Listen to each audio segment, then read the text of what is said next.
The number of COVID-19 cases continues to rise globally and right here in Guyana. Therefore, we encourage everyone to practice social distancing. Wear a mask if you have to leave your homes and wash your hands thoroughly and frequently as we all strive to stop the spread of the virus. Welcome to Info Hub for Friday, June 26. Thanks for joining us. The State Commission and instruments of commissions are not merely certificates. This was a sentiment expressed by Commander-in-Chief, His Excellency President David Granger, as he addressed the newly commissioned Guyana Defense Force officers. They recently completed the Standard Officers Course, number 51. Here's more. The Commander-in-Chief noted that their certificates constitute the lawful license to exercise authority as military officers. The Commission, President Granger underscored, appoints a person to high office, granting him or her the authority to exercise the functions of command and distinguishes the officer from the non-commissioned officer and the private soldier. The State Commission demands trust, loyalty, and good conduct on the officer's part. It requires the exercise of diligence, discipline, and dedication in the discharge of his duties. It requires him to demonstrate obedience to his superiors, to demand compliance from his subordinates, and to extend cooperation to his compeers. The Standard Officers Course, the head of state noted, both trains and tests future military leaders. Cadets, he emphasized, must be educated continuously, noting that the JDF, through its training programs, must produce men and women who embodies the force's core values. The officers were also urged to uphold the oath they have sworn to and the force's 5 core values: duty, discipline, identity, integrity, and loyalty. I challenge you to uphold the school's motto, I serve Guyana.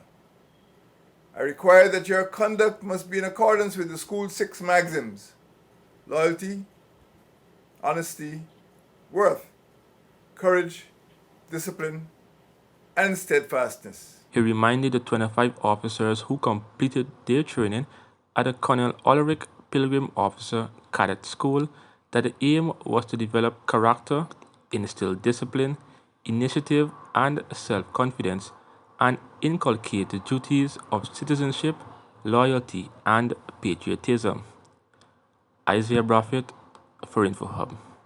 Let's tell you now that the Chief Elections Officer, Keith Lowenfield, in a press statement said that he noted the contents of an article published in the Friday, June 26, 2020 edition of the Stabrook News captioned, Lowenfield report seen as clear act of insubordination.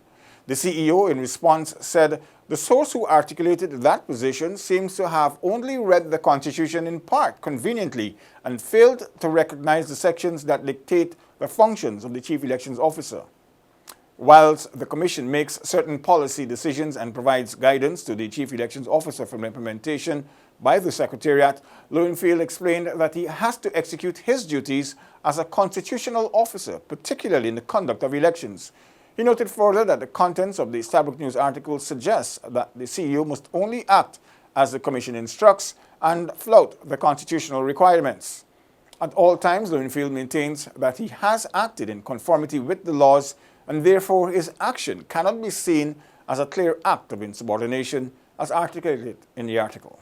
The Caribbean Court of Justice has made it clear that it has not assumed the jurisdiction to hear the leave for appeal filed by the PPP's General Secretary, Bartica, and its presidential candidate, Irfan Ali. Details from Alexis Rodney. During the virtual case management conference on Thursday, Justice Dennis Barrow emphasized that the court can only make such a determination after submissions have been received. The preliminary and substantive hearing for the matter is set to begin on July 1. I would like to express the very firm conviction that all counsel will convey to all persons who may listen to them that this court has not decided it has jurisdiction. President of the CCJ, the Honorable Justice Adrian Saunders, told attorneys that jurisdiction will only be decided on after all the submissions have been received. The fact that we've had this case management conference, or that we are making orders to receive submissions, is not to be taken as if we have already decided the issue of jurisdiction. It is an issue which we have to decide. In order to decide it, we have to put in place certain management processes and receive your submissions. The Trinidad-based appellate court has been asked by the PPP to set aside all decisions made by Guyana's Court of Appeal on Monday, June 22, when the Guyana Elections Commission was ordered to interpret the words valid votes cast in Article 177(2)(b of the Constitution to mean more valid votes cast, and to consider the ruling during the determination of the results of the March 2 elections. Fifth Respondent Attorney General and Minister of Legal Affairs Senior Counsel Basil Williams, along with lawyers for Eslyn David, have already contended that the CCJ is without jurisdiction to hear the matter, as both Article 177(4) of the Constitution and Part 2 of the Caribbean Court of Justice Act, Chapter 307, have made this clear. For InfoHub, Alexis Rodney. Still on the GCOM case, the Caribbean Court of Justice rejected a request by the PPP's attorney, Senior Counsel Douglas Mendes, to have Chief Elections Officer Keith Lowenfield withdraw the final report he submitted to the Guyana Elections Commission. Here again is Alexis Rodney. With guidance from the Court of Appeal, which ordered the use of valid votes only, the CEO presented his report to Commission Chair Justice Retired Claudette Singh this week, showing the APNO AFC coalition winning the March 2 elections with a total 171,825 valid votes.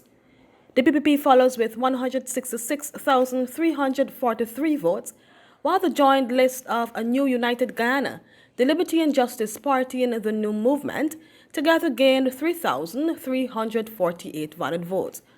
During the case management conference for the Jagdeo Ali appeal Thursday, the party's lawyer, Senior Counsel Douglas Mendes, asked the court to order the CEO to withdraw his report. The Honorable Justice Winston Anderson told attorneys that whatever the CEO did took place before the order of the CCJ. I assume that no approach has been made to the Court of Appeal by the applicants in relation to what the Chief Elections Officer did or did not do. My interest is just to clarify that whatever the Chief Elections Officer did or did not do took place before the order of this court. Justice Anderson said that the CCJ was not the right forum to raise the issue. CCJ President Justice Adrian Saunders said the CCJ cannot undo what was done by the CEO. We cannot undo what was done by the Chief Elections Officer. If counsel wish to include in their submissions whether what was done was lawfully done, or whether there is to be no consequence, or whether there's a consequence to what was done, then you're free to do so. But we certainly did not intend, as Justice Anderson indicated, in these proceedings to embark upon the substantive issues. For InfoHub, Alexis Rodney. Meanwhile, Attorney General and Minister of Legal Affairs, Senior Counsel Basil Williams, reiterates that the Caribbean Court of Justice has not yet decided whether it has jurisdiction to hear the appeal matter filed by the People's Progressive Party. Stacey Carmichael has that story. The Attorney General explained this in an invited comment. If you make a submission that the court has no jurisdiction, the court would still have to have the matter before it to make the assessment as to whether it has jurisdiction or not. If it makes an assessment that it has jurisdiction, then it would embark on hearing the matter. If it decides that it doesn't have jurisdiction, it will not proceed to hear the matter. During the case management conference on Thursday, it was emphasized that the CCJ has not yet decided if it has jurisdiction to hear the matter, and that such a determination can only be made after submissions have been received. The Attorney General also expressed confidence, noting that the CCJ during the case management conference maintained that it could not undo the actions of the Chief Elections Officer following the appellate court's ruling. The court's response was that they couldn't undo what the CEO did. And that was the president of the court, Chief Justice Saunders. And Justice Anderson also said that insofar as the CEO had acted before the orders of the CCJ came out, you know, they couldn't deal with that. They couldn't deal with that. That was a matter they should have dealt with in the, if it wasn't dealt with in the Court of Appeal, they couldn't deal with it now. And as I said, the CCJ said that they couldn't undo it. The Caribbean Court of Justice has set July 1 for the hearing of the appeal filed by the People's Progressive Party against the ruling of Guyana's Court of Appeal. For InfoHub, Stacey Carmichael. More news after this short break. Stay with us. The COVID-19 pandemic has had a devastating effect on communities all across Guyana. Many households and individuals now find themselves in need of public assistance. The government of Guyana will be assisting the most vulnerable. Those eligible to apply for this assistance are as follows. Individuals and/or households who are currently benefiting from public assistance provided by the Ministry of Social Protection. Individuals and/or households who applied for public assistance and are awaiting a response from the Ministry of Social Protection. Individuals and/or households who suffered a loss of income due to COVID-19, and households headed by senior citizens or persons with disabilities.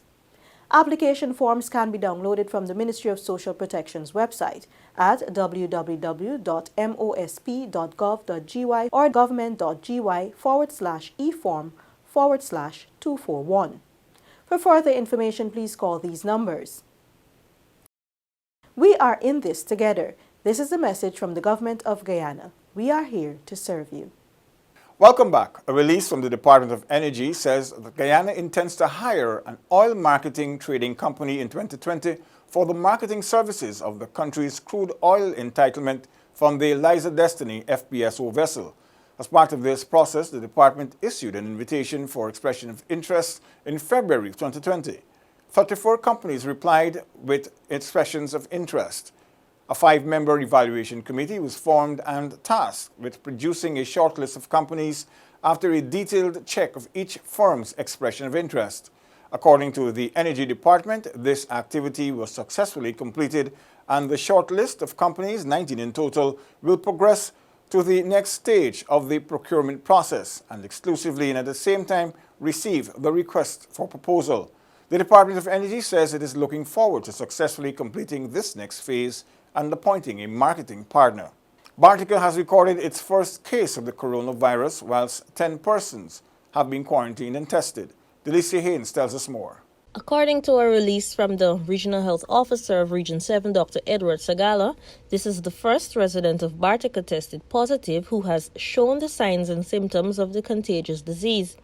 The male patient has a travel history to Oku in the Mazaruni mining district. He has since been transferred to an isolation facility in Georgetown for further management and care. Dr. Sagala reminds Bartica residents of the fast pace at which the deadly COVID-19 disease is being spread and encourages persons to seriously observe all of the advisories, including hand washing, wearing of a mask, social distancing, and observing the curfew. Bartica has screening points at every legal entry to the town, and transportation service providers are advised to follow the protocols. The Ministry of Public Health previously raised concerns over the alarming number of cases coming from the interior regions. To date, 31 positive cases have been reported from Aranca in Region 7. For InfoHub, Delicia Haynes. The Georgetown Mayor and City Council has announced that it will be expanding tax relief for individuals and businesses in keeping with the council's response to the COVID-19 pandemic. City Mayor, His Worship Urbraj Narayan, said the municipality has also decided not to charge interest on the general rates and taxes for 2020 only, commencing from June 22 to December 2020. In a statement, the City Mayor said that whilst the council has offered the tax relief on the interest for general rates and taxes for the year 2020, interest for the previous years remains unchanged. Taxpayers and ratepayers are encouraged to take advantage of the waiver on the interest for general rates and taxes for this year. For further information, members of the public can contact the Office of the Town Clerk via telephone number 226-7717. Do remember to do your part to ensure that you do not put yourself at risk during this time. If you have a cough, fever, or difficulty breathing, please seek medical care early, but call that hotline number first.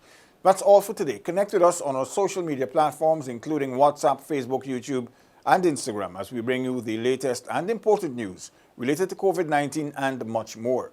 You can also subscribe to our website, dpi.gov.gy. Your Bridge Report is up next. Have a safe and enjoyable weekend. Goodbye for now.